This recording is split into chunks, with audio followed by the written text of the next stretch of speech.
Welcome back to Giant Freakin' Robot. Star Trek has been around for nearly 60 years and shows no sign of going away anytime soon. Part of the reason it has endured, and what sets it apart from competitors like Star Wars, is that the franchise operates according to consistent rules. I'm not talking about the Prime Directive here. That's just an order given to Starfleet captains. I'm not talking about things that recur, like the guy in the red shirt being first to die. That's not a rule, that's a trope. I'm talking about fundamental laws that make the fictional Star Trek universe work. It's something few other fictional worlds do as well, and it's these rules that help keep Star Trek a consistent and connected universe across all its many forms. These are the rules of Star Trek. Space is big. That might seem like a given, but it's not the case in every outer space sci-fi franchise. In Star Wars, anywhere and everywhere often seems to be a short hyperspace jump away. Other franchises use even more instantaneous forms of faster-than-light travel. The TARDIS is able to take the Doctor anywhere he wants in the blink of an eye. In Star Trek, Engage. things are far away. Planets are vast distances apart, and warp drive, while faster than light, is not instantaneous. It took these people a year to make the trip from Earth. It's a feature, not a bug, in a franchise built around the excitement of exploration. In exploration, it's the journey that makes it fun, and if the journey is too short or too easy, exploration loses its luster. So, Star Trek makes things take time. Captain Kirk took the Enterprise on a 5-year mission into the unknown, because that's how long it would take to get out there. It would have taken Voyager 70 years to get home, because in Star Trek space is vast. Or at least it is when the franchise has good writers and it's working properly. When writers get lazy, they tend to play fast and loose with this rule, and it's always to the franchise's detriment. The Enterprise will meet you at the edge of Federation space to make the exchange. 5 minutes later. Look who showed up. A few writing mistakes don't diminish this rule's importance to the franchise, though. It is the single most important rule of the Star Trek universe, and the more carefully it's adhered to, the better Star Trek is. In Star Trek, traveling shouldn't be easy, and it should always take a long time to get there. In Star Trek, the universe is filled with biological life. That biological life seems to come in very similar forms. Most intelligent life forms have evolved with 2 legs, 2 arms, and 1 head attached to a torso. There may be some variation around that, but the most common way life evolves is, apparently, to look like your average, garden-variety human. This isn't as crazy as it sounds. There is a real scientific theory which suggests the real universe may work this way. You don't even know what it is, do you? It's called the anthropic principle. The anthropic principle states that if we wish to explain why our universe exists the way it does, the answer is that it must have qualities that allow intelligent creatures to arise who are capable of asking the question. It suggests that if an alien environment is similar to Earth's, then the life forms there might evolve with some human-like traits to adapt to similar conditions. So, the universe of Star Trek tends toward planets evolving creatures that range from kind of human-looking to exactly human-looking. I mean, come here, baby. No rules in space. No. There are exceptions to this.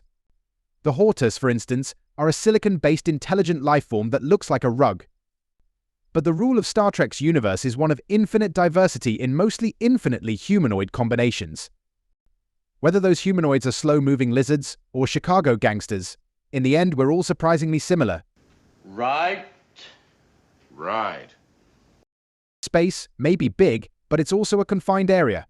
That area is the Milky Way galaxy, and Star Trek almost never leaves it. This is partly because of Rule 1. Outer space is huge, and our one galaxy is so massive that even at high warp speeds it would take decades to cross.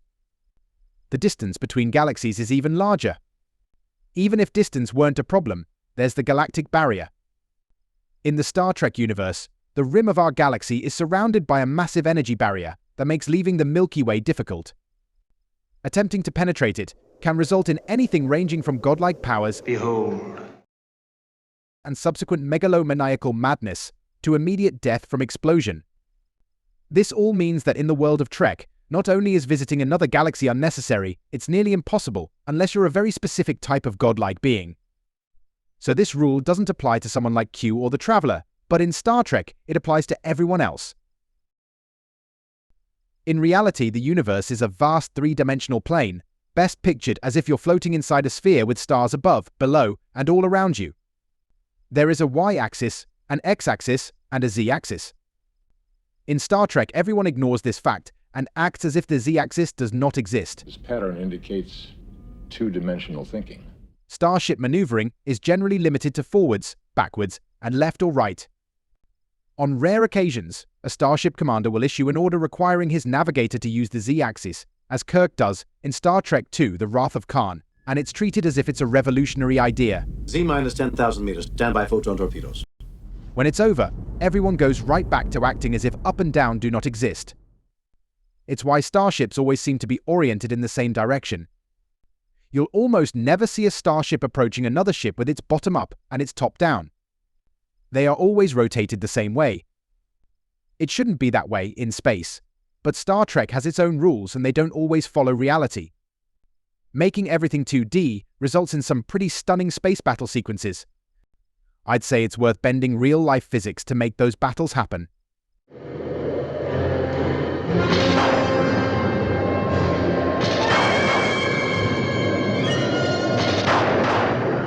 Star Trek spends a lot of time talking about how humans have gotten past the need for religion. Humans, and the Federation in general, are very respectful of believers and their views, but the general consensus among the galaxy's most enlightened races is either that there is no Almighty and never was, or that there was an almighty creator, but he's gone. In the case of the Klingons, their gods are gone because they killed them. They were more trouble than they were worth. At the same time Star Trek is adamantly anti-creator, it's extremely firm on the idea that gods are real and everywhere. He's back! Because while the show and the characters in it tend to look down on worshippers, Starfleet's explorers encounter beings with all the powers and abilities necessary to qualify as gods, all the time. The Q Continuum is a group of beings with unlimited power to do anything and everything. The prophets of Bajor seem to control space and time. Kirk and Spock once encountered the actual Greek gods and confirmed that Apollo, Zeus, and the rest were definitely not myths. There was also that one-time Commander Jack Ransom turned into a giant floating god head. The characters of Trek know gods exist, but in the end the audience must never be left thinking these gods are their creators. The spiritual types love those Dabo girls.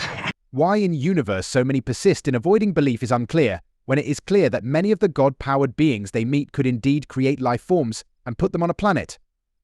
In fact, that's exactly what most in Star Trek's fictional universe think happened, only it was done by a race of mortal beings called the progenitors, who were not gods. Basically, the rule here is that God definitely exists, but no one is encouraged to worship him. All right, mister. You wanted worshippers? We've got enemies. The economics of the future are somewhat different. You see, money doesn't exist in the 24th century. No money? Star Trek has made it extremely clear that humans don't use money anymore. Well, we don't. How exactly that works in a massive society like the one we see on television is unclear. There is some offhand muttering about personal achievement being their currency. We work to better ourselves and the rest of humanity. And that's the only explanation we get. It's definitely not communism, for those of you who've jumped to that. The nugget of the idea is that this is a post-scarcity society, a term which means that your people have the ability to make anything anyone wants at any time for free. Post-scarcity is exactly what you'd get when you have a magic tech like replicators, and it's a kind of economic system that's its own separate thing. Post-scarcity is beyond notions of communism or capitalism. So humans don't use money, but that doesn't mean nobody else does. The Ferengi, for instance, are absolutely obsessed with the stuff. The most beautiful sound in the galaxy. This creates a problem when humans interact with them, since the Ferengi won't work with you if you don't pay them, and humans aren't supposed to have anything to pay them with. Does it mean exact change? It's never entirely clear, but it seems the way they've solved this is by having the Federation keep a stockpile of money to use with races outside the Federation. Federation members, and humans especially, never use the stuff when dealing with each other, but when they have to deal with other races and organizations, they're able to get access to some sort of galactic banking system, probably run by the planet Bolies. The word, sir? The word is no. I am therefore going anyway. One of the things that makes Starfleet great, and something to aspire to, is the way it's not slavishly devoted to following edicts. It would not work with humans as they are now, but in Star Trek's future, humans have evolved to the point that they can be relied upon to behave with good intentions while making decisions in shades of grey. Where's the juice? No, where's the juice? So that means when Starfleet issues an order, while they expect it to be followed, if you have a really, really good reason not to, they'll usually let it slide. All charges are summarily dismissed. It's why General Order 1, also known as the Prime Directive, ends up being broken so often with zero consequences for the offender. Do you realize what you've done? I've only just begun. It's also probably why it's called a general order, or a directive, rather than a rule or a law. As explained in Rule 1 of this list, space is big. Really big. And there's more there than anyone could ever possibly plan for or make a rule for in advance. Starfleet's rules are strong suggestions. It's a system that could only work in a future where humans have evolved far past where we are now. Where's the little juice? It's something we can all strive for. In Star Trek, an enemy is someone who hasn't become your friend yet. No matter how bitter the rivalry, no matter how bad their behavior, all of the Federation's tormentors eventually will end up as allies. We're big enough to take a few insults. Millions were killed by the Klingons in the brutal war they waged on the Federation. A few decades down the road, and they are the Federation's staunchest allies. The Klingon generals who led the slaughter in the war. Now they're drinking buddies and honored warriors. No one in Star Trek holds a grudge for long, and anyone who tries is usually viewed as somehow defective. It even happened with the Borg. You just saved billions of lives. That was the idea. They started out as unthinking murder machines and ended as a collective of victims in need of saving from themselves. There may be a lot of horror and misery until things turn around, but in the world of Star Trek, anyone and anything is capable of change. Forgiveness is unlimited for those who do. A warp drive is a warp drive and should always be treated as a warp drive. It can't suddenly turn into a wormhole generator or a hyperdrive. The technical specifications developed for it in past projects carry forward into future ones. Warp drives can get faster, they can get bigger, they can get smaller, but they can't work without a warp core and warp nacelles or any of the other things we know about them. Shields are always energy fields generated by a deflector dish or an array. They can't suddenly become a type of armor or be reimagined as a bubble of thought created by kitten whispers and good intentions. The same is true of all Star Trek technology. What's established as working one way can't suddenly start working another way. It's this consistency that makes Star Trek, and not Doctor Who or one of the Marvel movies. The universe has already been built. Use it, play around in it, add on to it.